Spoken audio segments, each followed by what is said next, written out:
If you are selling on Teespring and you're using social media, then you have to watch this video to make sure that you're not making this one mistake. If you guys have been following any of my videos on YouTube or taken any of my courses over on Udemy or anywhere else about Teespring, you know that I preach not to use paid Facebook ads and rather to use social media using hashtags and getting niche traffic to a storefront. Now there's a lot to this whole process and I'll link some of this stuff in cards and down in the description if you need more on that. Now I put together a couple courses on how to do all of this step by step, and that's over on Udemy. They'll be linked in the description, and the perk of being in one of those courses is you get access to me. So you can actually send me a link over there and you can say, check out my storefront, see my work, and give me any recommendations. On YouTube, I get absolutely flooded with hundreds and probably thousands of these requests. So it's just for students who are in the courses. I keep seeing this one big mistake. Now, what this mistake is on Instagram. That's the primary platform where we can use hashtags to get niche traffic to our niche storefront. Now you can put 30 hashtags on each post on Instagram, but you need to make sure that they're the right hashtags. So what I'm seeing time and time again is people using hashtags like t-shirt or custom t-shirt or printed t-shirt or Teespring.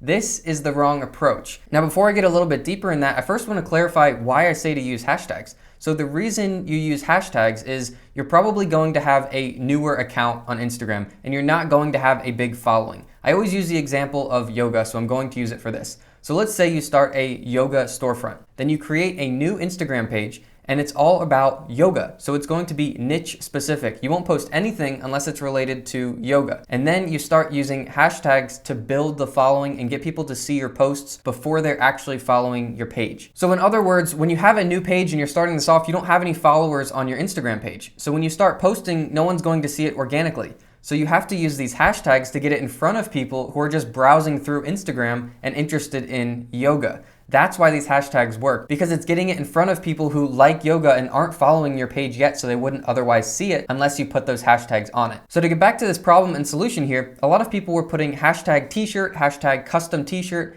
The people who are in that niche are likely us. They're not people who are interested in yoga. So what you need to be doing for whatever your niche is putting in hashtag your niche and then different hashtags in that niche. That's the big solution here. So for example, again, if you are in the yoga niche, you just go to Instagram, go to your search, and then up top put in yoga, and then switch it to tags, and then you'll have all of these suggestions. And now these are the ones that you want to be using. And remember, you can put 30 of these on each post, and you don't have to stick to just the same 30. So what I recommend doing is opening up notes on your phone and creating a few lists of 30 of these hashtags that are in this niche from the suggested list. Now in the courses, it gets a lot deeper into what kind of hashtags are better than others based on how many posts are in them, but that's a whole nother conversation. So just know that any of the hashtags that are in this niche or suggested list here are going to be so much better than hashtag t-shirt, hashtag custom t-shirt, any of those things that really aren't your target. Just remember here that the goal with the hashtags is to get your posts in front of targeted people in that niche to see your niche Instagram page. Click the link and go to your niche storefront. It all has to be about one single niche all the way through, from hashtags all the way to your storefront. So just remember that going through, and hopefully this saves you guys a lot of frustration. People were doing everything else right, designs, copy, everything. Storefronts, layouts were perfect, and they were wondering why they're a month or two in and not getting any sales. And I would go in and look at their Instagram page, and all the posts were with hashtags that were way too general. They were about t-shirts and things like that, not about their specific niche. So again, I really hope this saves you guys a lot of time and frustration. If you like this one, feel free to give it a thumbs up. If you want to see more stuff like this, you can always subscribe. If you have any specific requests for videos, leave them down in the comments, and I will see you guys all in the next one.